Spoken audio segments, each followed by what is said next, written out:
నమస్తే, welcome to mega 9 TV. నేను సిరాజ్. మొత్తం మీద ఒకవైపు ఆంధ్రప్రదేశ్లో ఉన్నటువంటి కార్యక్రమాలు, మరోవైపు తెలంగాణలో జరుగుతున్నటువంటి రాజకీయ కారణాలు, దేశవ్యాప్తంగా సంచలనం సృష్టిస్తున్నటువంటి అధికార ప్రతిపక్షాల మధ్య మాటల తాడి పెరుగుతున్నటువంటి అనేక అంశాల మీద మనతో పాటు డిస్కషన్ చేయడానికి సీనియర్ జర్నలిస్ట్, ప్రముఖ రాజకీయ విశ్లేషకులు నర్రా విజయ్ గారు మనతో అందుబాటులో ఉన్నారు. విజయ్ గారు నమస్తే. నమస్కారం. విజయ్ గారు, ఎలా చూడాలంటారు? ఒక్క వన్ బై వన్ టాపిక్ చూసుకుంటే మాత్రం చాలా వరకు హీట్ పుట్టిస్తున్నటువంటి పరిస్థితి కనబడుతుంది. ఫస్ట్ ఒకసారి మనం తెలంగాణ ఇష్యూ కొద్దాం. తెలంగాణలో ఎమ్మెల్యేల పార్టీ ఫిరాయింపు అనేది ప్రస్తుతం హైలైట్ అవుతుంది. అసలు ఇది పార్టీ ఫిరాయింపు అనుకోవాలా, లేకపోతే ముఖ్యమంత్రి దగ్గరకు వచ్చేసి జాతీయ జెండాలు కప్పుకొని వెళ్ళిపోయారు అనుకోవాలా? హాస్యాస్పదంగా ఉన్నది. ఎందుకు దీనికి సంబంధించిన ఒక ప్రజాస్వామ్య వ్యవస్థ మీదనే దెబ్బతీసే విధంగా కనిపిస్తున్నది. ప్రజాస్వామ్య వ్యవస్థ మీద నమ్మకం కావచ్చు, అదేవిధంగా అసెంబ్లీకి ఉన్న స్వయం ప్రతిపత్తి, ఎమ్మెల్యేల మీద ఉన్న నమ్మకం, ఒక పార్టీ నుంచి గెలిచి ఇంకో పార్టీకి మారటం, ఇదంతా ఒక హాస్యాస్పదము. అదేవిధంగా ఒక జుగుప్సాకరమైనటువంటి అంశం కింద చూడాల్సినటువంటి పరిస్థితి వచ్చింది. ప్రజాస్వామ్యంలోకి 60-70 సంవత్సరాల ప్రజాస్వామ్య చరిత్రలో ఇది కూడా ఏంది, ఒక కోర్టు తీర్పిచ్చింది. కోర్టు ఏం చెప్పింది? స్పీకర్కు 3 నెలల కాలంలో నిర్ణయం తీసుకోండి.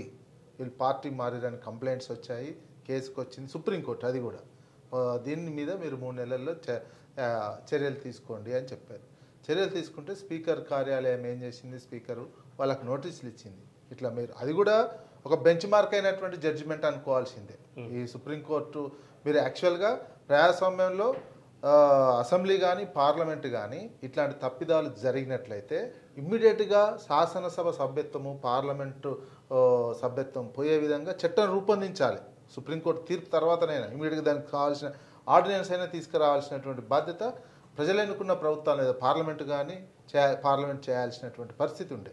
అది చేయకుండా మీరు సుప్రీంకోర్టు తీర్పుని ఇంప్లిమెంటేషన్లోకి తీసుకెళ్తున్నారు. అది మీరు యాక్షన్ తీసుకుంటారా తీసుకోరా తర్వాత విషయం. కానీ సుప్రీంకోర్టు తీర్పును ఒక రకంగా చిన్నగా ఇంప్లిమెంటేషన్ స్టార్ట్ అయిందని అనుకోవాల్సినటువంటి అవసరం ఉంటుంది.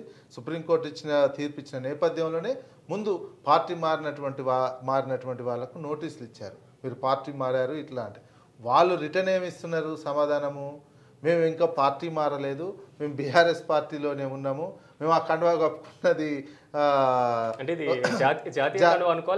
కాంగ్రెస్ పార్టీ కండువా అనుకోవాలి. అది కాంగ్రెస్ కండువానే అవుతుంది. ఎందుకు జాతీయ కండువా ఎప్పుడు పడితే అప్పుడు కప్పుకోరుగా.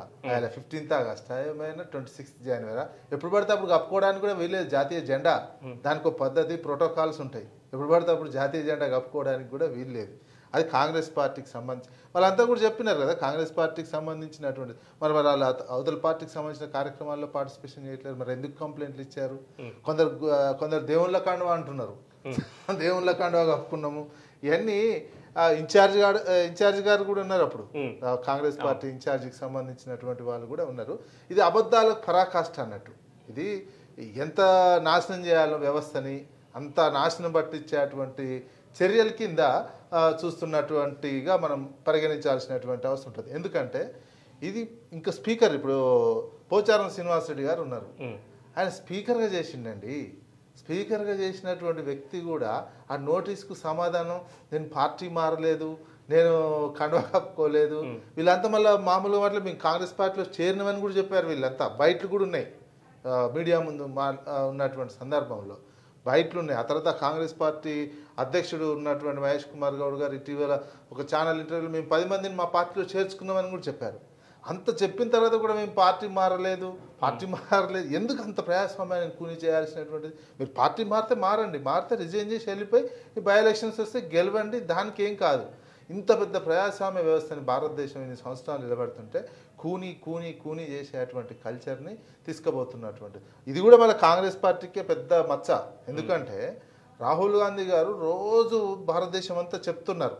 భారతదేశం అంతా ఏం చెప్తున్నారు? రాజ్యాంగం పట్టుకొని మేము రాజ్యాంగ స్ఫూర్తిని అమలు చేస్తాం, రాజ్యాంగాన్ని ఇంప్లిమెంటేషన్ చేస్తాం. రాజ్యాంగం అంతా రోజు భారతదేశంలో సర్వనాశనం అయిపోయింది. మోడీ రాజ్యాంగాన్ని పాటించట్లేడు, మొత్తం ఒక రకమైనటువంటి దేశభావం పెంచుతున్నారు, ప్రజాస్వామ్య విలువలు లేవు అని ఎక్కడి పోయినా రాజ్యాంగం బుక్ పట్టుకొని చెప్తున్నారు. మరి అదే అధికారం ఉన్న కాంగ్రెస్ పార్టీ ఇక్కడ ఏం చేస్తుంది? ఇది పెద్ద ఘోరమైన తప్పిదమే కదా. దీనికి సంబంధించిన ప్రజాస్వామ్య సుప్రీంకోర్టు తీర్పు ఇచ్చిన తర్వాత ఇమ్మీడియట్గా వాళ్ళతో రాజీనామా చేయించాలి, లేదా యాక్షన్ అన్న తీసుకోవాలి. ఒక వాల్యూ ఉంటుంది. కాంగ్రెస్ పార్టీకి అయినా కావచ్చు, రాహుల్ గాంధీకి కావచ్చు, ఒక వాల్యూ ఉంటుంది. సుప్రీంకోర్టు తీర్పు ఇంప్లిమెంటేషన్ చేసిరనో, ప్రజాస్వామ్యాన్ని రక్షిస్తున్నారనో ప్రజలకు కూడా కాన్ఫిడెన్స్ ఇచ్చేటందుకు ఉంటుంది. ఇట్లాంటి చెడు రాజకీయాలు చేయట్లేదు కాంగ్రెస్ పార్టీ అని ఒక నమ్మకమైన వస్తుంది.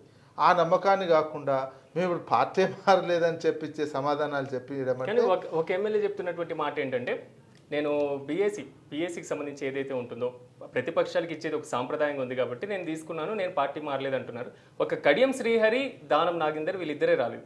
వాళ్ళిద్దరు ఎందుకు రాలేదు? మిగిలిన వాళ్ళు ఇచ్చినటువంటి రీజన్స్ అసలు చాలా వరకు సంతృప్తి అయ్యేటువంటి అవకాశం ఉంటుందే ఉండదా? చూడాలి. ఏం చెప్తాడు స్పీకరు? వాళ్ళు ఇచ్చినటువంటి సమాధానానికి సంతృప్తి చెందుతారా? ఇప్పుడు దాని కౌంటర్గా బీఆర్ఎస్ పార్టీ వాళ్ళు కూడా ఇస్తారు కదా.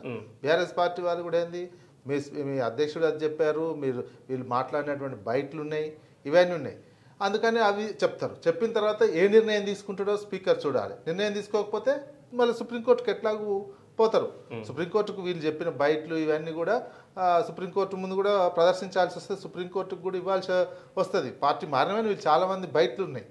ఇంట్లో ముఖ్యంగా ఏంటంటే దానం నాగేందర్, కడియం శ్రీహరికి సంబంధించినటువంటి ఆధారాలు ఇంకా ఆయన పర్ఫెక్ట్గా ఇంకో పార్టీ నుంచి నామినేషన్ వేశారు. దానం నాగేందర్ ఏంటంటే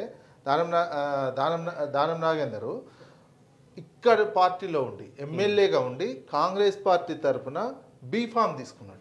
బీఫామ్ తీసుకొని ఎంపీగా పోటీ చేసిన అది ఇంకా ఎవిడెన్స్ చాలా పకడ్బందీగా ఉన్నటువంటి ఎవిడెన్స్. ఇవన్నిటి కూడా ఎవిడెన్స్ కింద చూసుకోవాల్సి వస్తుంది, కానీ ఎవిడెన్స్ పకడ్బందీగా ఉన్నది.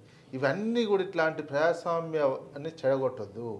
మీకు సుప్రీంకోర్టు చెప్పిందాక ఒక శాసన వ్యవస్థ చెప్పించుకోవడం అంటేనే సిగ్గుచేటు. ఒకవేళ ఆ పరిస్థితి రానిచ్చుకోవద్దు.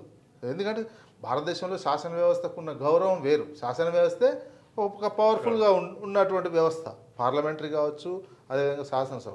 సుప్రీంకోర్టు దాకా పోయి చెప్పించుకుని దాన్ని మళ్ళీ విచారణ పేరుతో ఇంకా సాగదీసేటువంటిది, మళ్ళీ మేము పార్టీ మారలేదని చెప్పించేటువంటిది, ఇది ఒక మంచి సాంప్రదాయం కాదు. ఇది పూర్తిగా పరాకాష్ట హీనమైనటువంటి ప్రజాస్వామ్యాన్ని హీనాతిహీనంగా చూస్తున్నటువంటి దశలోకి పోయినటువంటి పరిస్థితిగా మనం చూడాల్సి ఉంటుంది.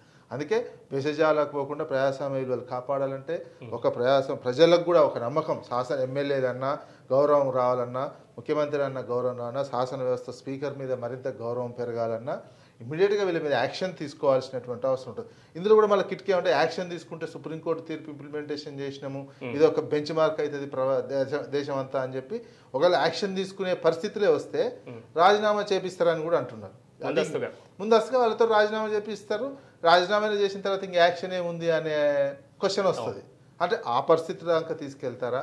అది కూడా చివరి వరకు. ఎందుకంటే మళ్ళీ ఎలక్షన్స్ షెడ్యూల్ వచ్చే అంతవరకు విచారణ పేరుతో సాగదీసడం ఇదంతా